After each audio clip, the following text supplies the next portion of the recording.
মোহন memory টেলসে আজ আপনারা শুনবেন শিবরাম চক্রবর্তীর লেখা একটি মজার গল্প, স্বামী মানেই আসামি।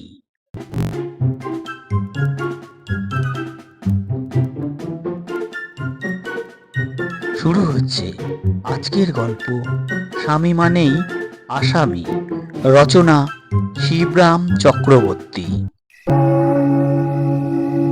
বীরেনবাবু ধীরে ধীরে বাড়িতে ঢুকলেন, চোরের মতো পা টিপে টিপে। রাত 10টা বেজে গেছে।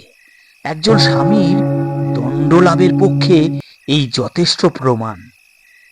বীরেনবাবুর তাই এই চোরের দশা। আসল চোরের পক্ষে অবশ্যই রাত 10টা কিছুই নয়। আসলে তারা যখন খুশি আসতে পারে। যাতায়াতের ব্যাপারে তারা অনেকটা স্বাধীন এবং আবখেয়ালি। একটা চোরের পরগৃহে প্রবেশের বেলায় যে স্বাধীনতা আছে, ততটুকু তার নিজ গৃহে নেই। এই কথা ভেবে বীরেনের দীর্ঘশ্বাস পড়ল। বীরেনের বউ সেলাই করছিল। চাইল চোখ তুলে, কিছু বলল না। বীরেন কোটটা খুলে রেখে একটু তৈরি হয়েই বসলো সোফায়। ঝড় যে আসন্ন, মাথার উপর দিয়ে বইবে এক্ষুনি। আবহাওয়া তত্ত্বে অভ্যস্ত হয়ে সেটা জানার তার বাকি রইল না। বুঝলে না, আপিস ফেরতা সোজা বাড়ি আসবো ভেবেছিলুম। বউয়ের গলায় গুমোট। ও, জরুরি কোনো কাজে আটকে পড়ে আসতে দেরি হলো বুঝি? এই আটকা পড়েছিলুম তা সত্য, তবে বিশেষ যে কোনো কাজে তা নয়। টানা নানায় সুর হয় বীরেনের। মানে অনেকদিন পরে হরিপদর সঙ্গে দেখা হলো। হরিপদ আমার স্কুলের বন্ধু, তার সঙ্গে এই গল্প করতে করতে। বুঝেছি। একটা ঝটকা এলো নৈরিত কোণ থেকে। তোমার মুখ দেখলেই তা বোঝা যায়। হরিপদ সেখানে জড়িত। আজ হরিপদ, কাল নিরাপদ, পরশু তারাপদ, পদে পদেই ওরা রয়েছে। নাও গেল এসে, গিলে কৃতার্থ করো। বীরেন বউয়ের পিছু পিছু খাবার ঘরে যায়। স্ত্রীর কাছে বীর কেউ নেই, বিশেষত খাবার ঘরে। বড় বড় বক্তৃতাবাজও ভাতের গ্রাস মুখে তুলে নীরবে অপর পক্ষের বাক্যবান হজম করে, করতে বাধ্য হয়। প্রলয় মূর্তি নটরাজও অন্নপূর্ণার কাছে এসে কিরূপ নম্র হয়ে পড়েন, একেবারে স্পিকটি নট। তার দৃষ্টান্ত কেনা দেখেছে। থালাবাটির ঝনাৎকার তুলে দেয় বীরেনের বউ। আচ্ছা, ফি দিনই কি এমনি এক একটা আপদ, হয় স্কুলের, নয় কলেজের, নয় তো আপিসের, তোমার বাড়ি ফেরার পথের সামনে পড়ে হোঁচট খায়? আশ্চর্য! বীরেনও বিস্মিত হয় বউয়ের গলার ধরনে। তিলমাত্র জিনিসকে কি করে যে ও তাল মাত্রায় এনে ফেলে, যা সামলাতে বীরেন দিশা পায় না। তার কানে তালা লাগে, ভাবলে অবাক হতে হয়। প্রত্যেক দিন নয়, প্রতিবাদ ছলে সে বলতে যায়। কোনো কোনো দিন বন্ধু বান্ধবের সঙ্গে দেখা হলে কি করবো বলো? দেখতে পাইনি ভান করে পাশ কাটিয়ে চলে আসবো, তুমি তাই বলো। বীরেনের বউ কিছু বলে না, ভাতের থালা ধরে দেয়। বীরেনকে হাত মুখের ব্যাপারে বিব্রত করে। তারপর বলে, মনে করো আমিও যদি প্রত্যেক দিন এমনি বেরিয়ে যেতুম আর ফিরতুম অনেক রাত করে, আমারও কি বন্ধু বান্ধব নেই? তুমি তাহলে কি বলতে আমায় শুনি? বীরেন গ্রাসটা কুঁত করে গিলে এক ঢোক জল খেয়ে নেয়। কিচ্ছু না, কিচ্ছু না। যাও না কেন বেড়াতে? আমিও তো তাই বলি, চুপচাপ বাড়িতে এমনি মন মরা হয়ে বসে না থেকে সইটইদের বাড়িতে গেলে কি কি ধরো, সিনেমা দেখে এলে, মন্দ কি? যাওয়ার মতো কোনো চুলো আছে নাকি আমার? থাকলে আর এই কথা তুমি আমায় বলতে না। ঝড়ের সঙ্গে বৃষ্টির আমেজ দেখা দেয় এবার। বীরেন অস্থির হয়ে ওঠে। ওই তো, ওই তো মেয়েদের ধরনী, ওই একটুতেই কান্না।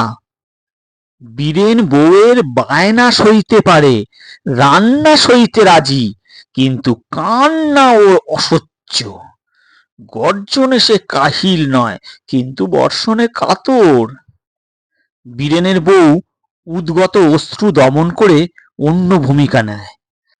তাছাড়া যাবো যে সিনেমায়, তার সময় কই আমার?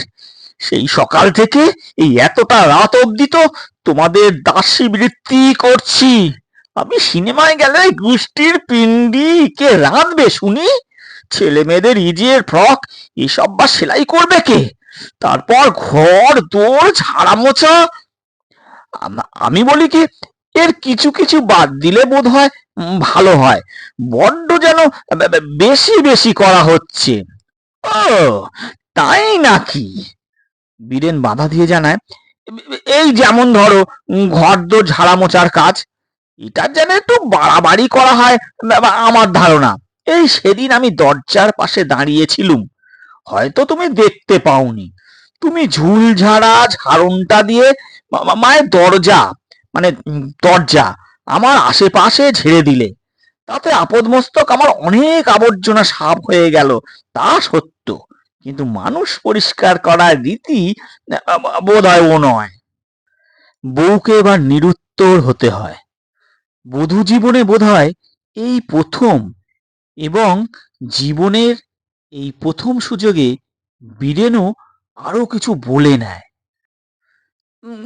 তাছাড়া সেলাইয়ের কাজ বলছো, তার জন্য বাজারের দর্জি আছে, তাদের আয় মারা কেন? আর পিন্ডি রাঁধার কথা যা বললে, কথাটা নেহাত মিথ্যে বলনি। আমার মনে হয় ঠিকে ঝিকে আরো গোটা কয়েক টাকা বেশি দিলে সে রেঁধে দিয়ে যাবে, এবং এর চেয়ে বেশি খারাপ সে রাঁধতে পারবে বলে আমি আশা করি নে। তত বলবেই, তত বলবেই তুমি। বইয়ের চোখে বিদ্যুৎ এবার বর্ষা হয়ে নামলো। আমি যা করি সব খারাপ, সমস্ত অকাজ। আমার রান্না মুখে তোলা যায় না। আমি কিছুটা করলেই তোমার ভালো হয়, ঘরদোর করলে আর কি হবে ধীরে বুঝে। তবে আর আমি কিচ্ছু করবো না। আমি আর কিছু করবো না গো। ঝমাঝম বর্ষা। বর্ষা বিদ্ধ হয়ে বীরেনকে এবার চুপ করতে হয়। রুদ্ধমানাকে রুখবে? বউ বলেই চলে, কেন যে তুমি আর সবার স্বামীর মতো নও, আমি তাই ভাবি। আর সব স্বামীরা নিজের ঘরদোর পরিষ্কার পরিচ্ছন্ন দেখলে খুশি হয়, বাড়িতে থাকতে ভালোবাসে, নিজের বউ ছেলে মেয়েদের সঙ্গে গল্প করতে চায়, মিশতে চায়। তুমি তাদের মতো নও। পাশের বাড়ি নিবারণ বাবুকে দেখো তো, কেমন চমৎকার লোক। সন্ধ্যের আগেই বাড়ি ফিরবেন, কেবল আপিসটুকু যা বাইরে, নইলে বাড়িতেই সারাক্ষণ। আর কিরকম বউয়ের বাধ্য, সর্বদাই কাছে কাছে রয়েছে। নিবারণ বাবুর মতো হতে কেন যে তুমি পারো না, কোথায় যে তোমার আটকায়? বীরেনের গলায় আটকাচ্ছিল। তাড়াতাড়ি জল খেয়ে বাধাকে তলায় পাঠিয়ে অন্নগ্রাস মুক্ত হয়ে চট করে সে উঠে পড়ল। নিবারণবাবুর প্রসঙ্গ ওঠার প্রায় সময় হয়েছে সে টের পেয়েছিল।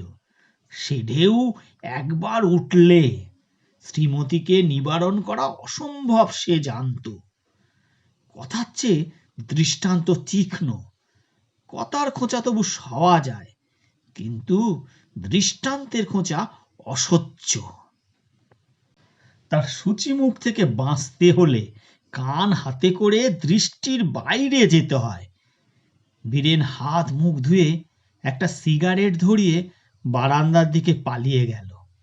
যতক্ষণ না বউ ঠান্ডা হয়, সে না হয় এই ঠান্ডাতেই কাটাবে। খোলা বারান্দার ওধারে নিবারণদের বাড়ি, একেবারে কোণ ঘেঁষা কান ঘেঁষা।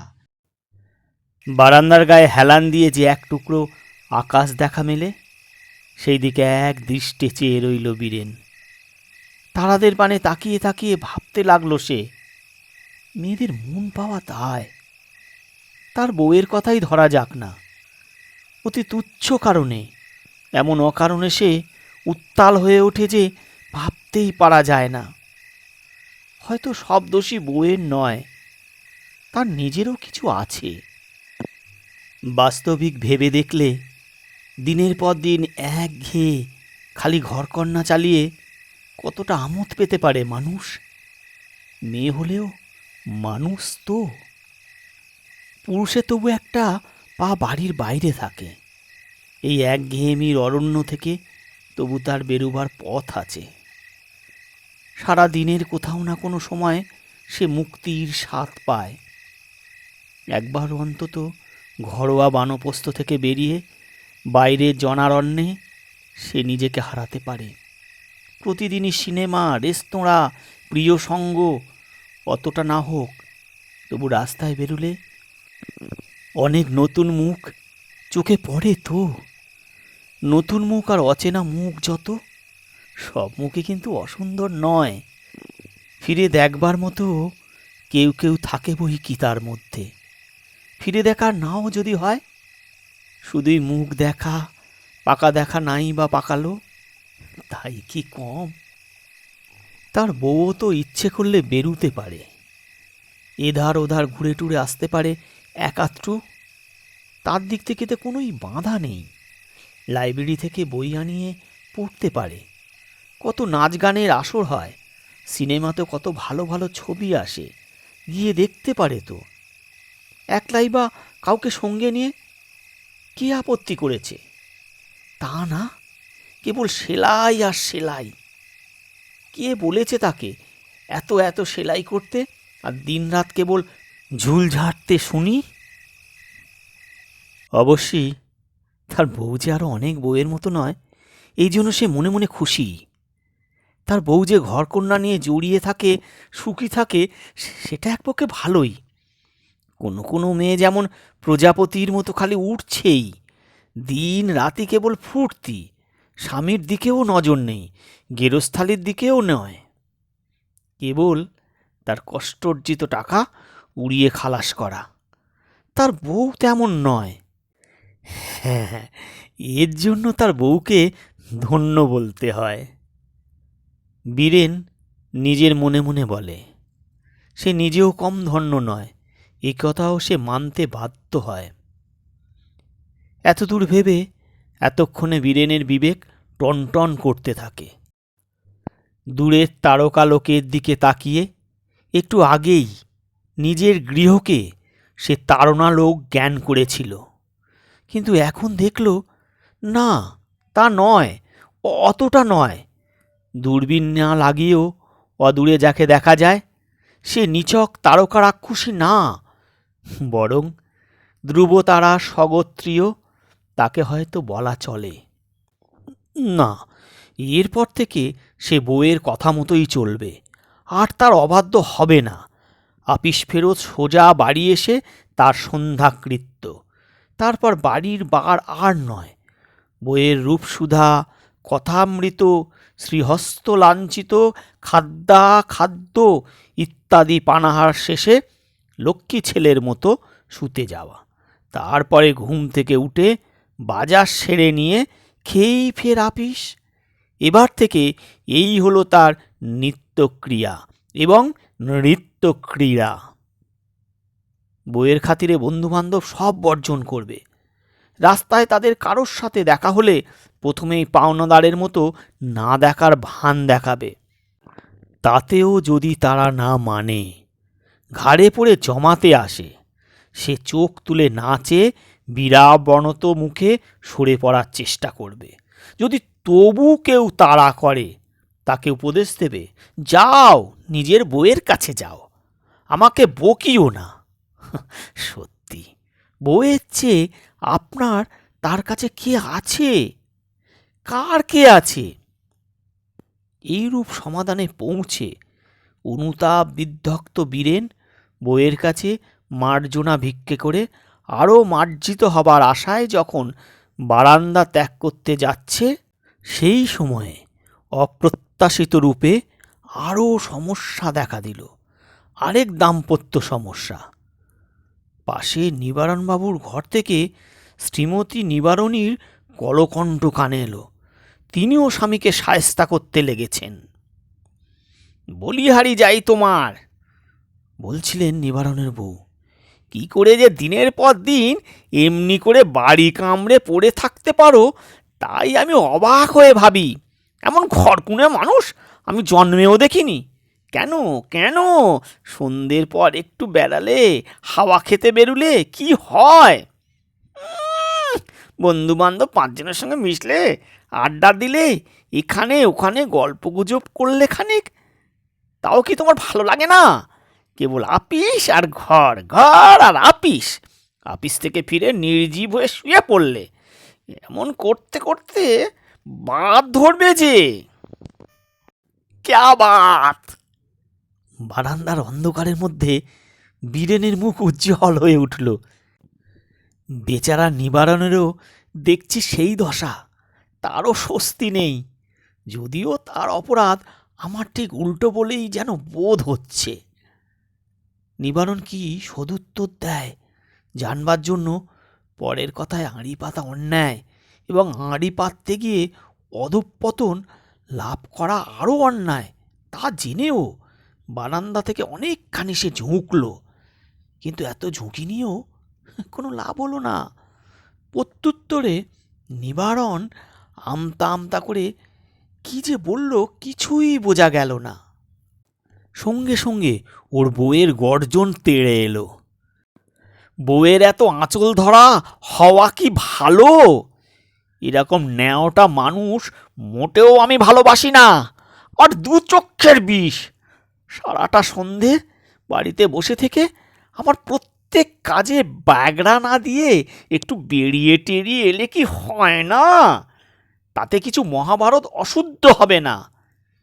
একটু পুরুষ মানুষের মতো না হয় হলেই।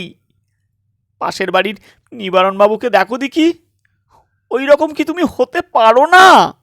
নাকি ওরকম হওয়ার জন্য কেউ তোমাকে মাথা দিব্যি দিয়ে পায়ে ধরে সেধেছে? এই পর্যন্ত শুনেই বীরেনের মাথা ঘুরতে লাগলো। বারান্দা থেকে পা টিপে টিপে ঘরের মধ্যে ফিরল সে। কিন্তু বউয়ের কাছে মার্জনা লাভের সংকল্প নিয়ে নয়। সে সাধু ইচ্ছা তার উড়ে গেছে তখন। কি লাভ? মেয়েদের রহস্য তার সামান্য বুদ্ধির বাইরে। তবে এইটুকু সে বুঝেছে যে মেয়েদের কাছে মার্জনা নেই, কখনোই না, কোনো ক্ষেত্রেই নয়। আছে সমার্জনা, সর্বদা এবং সর্বত্র, এবং এই বোঝাই তার যথেষ্ট। সেই বোঝার বাড়িয়ে আর কি লাভ হবে তার?